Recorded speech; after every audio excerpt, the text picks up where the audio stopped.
we're both products of divorce and remarriage. And I know from me growing up, my parents divorced when I was pretty young, 6. And so, or they split up when I was 6. And so I didn't want to put my kids through that. We knew, everybody knows it's better for the kids if you can stay together. It was important, though, if we were going to stay together, we had to fix things because it wasn't healthy for anybody the way things were. So, yeah, we wanted to fix it so that we could all be better.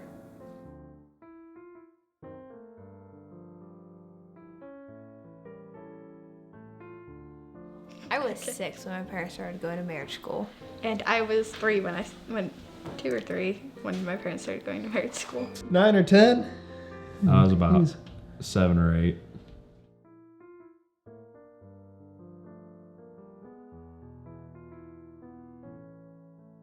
When we first started going, there was a fair amount of, I'm not going to say a fair amount, there was enough tension for me to realize in the car over there, like,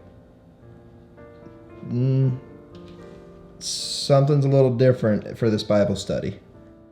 They were arguing, and Dad went outside, and Mom was inside, and she was, nothing seemed right at all, and I was very concerned, and I remember asking Mom, I was like, are you guys getting divorced? Like, what's going on? And she had a meltdown that her child would ask such a thing, and, it was upsetting for me because I didn't want to be the one to ask my mom, like, do you guys have issues? Because they were my heroes.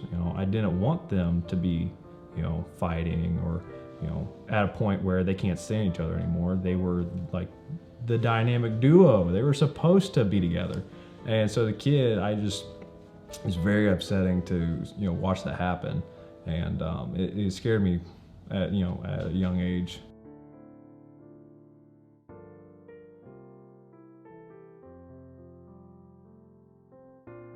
Understanding why we were going makes it better because then it's like the kids get an escape. So that felt. So I remember Mom and Dad fighting, and it was loud, screaming sometimes, whatever, arguing, but it was like the kids' church, another calm space, screaming all the time, but they're kids, and the teachers really made it like good. Very welcoming. Yeah, very welcoming. Oh yeah. It was awesome. Mm-hmm. It was the best place that we could have been because they did the perfect job distracting us from what was going on. And Miss Amy, if she saw you like down about something at all, like she would pull you aside, talk to you. And she was the main reason that everything was as nice in the kids' class. Mm-hmm. Yeah. Miss Paula had to keep everybody under control, and Miss Amy was the nice one.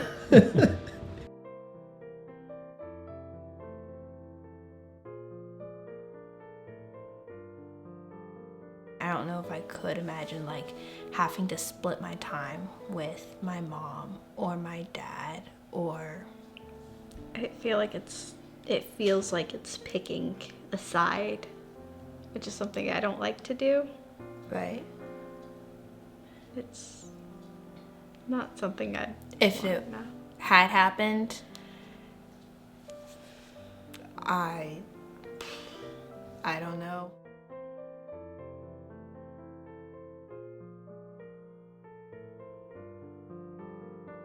Yeah. It was a daily event where they would be, kind of explaining like, look, we do this in our class, okay?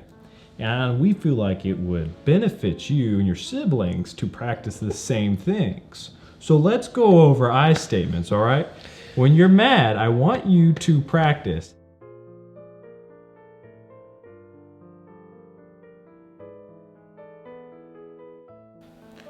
Well, they work well together, but they work in like a way that you wouldn't think of. Like if Mom starts getting stressed out and she's not listening, Dad is like listen, calm down, let's take a breath. They balance each other out really well. Well, now I would say now that they communicate a lot better, and that is something that I aspire to in my own everyday life and in my life with any kind of relationship that I have, is a great level of communication. They're very strong. Very strong. You know, they've always been the person I go to for a lot of struggles in life. And, you know, knowing that they worked through their issues and that they built up a relationship a lot more, you know, spiritually with God and each other, it was, you know, I kind of strive to want to have a relationship like that someday. And I would just say thank you for keeping us and each other in mind. I'm really happy that they stay together.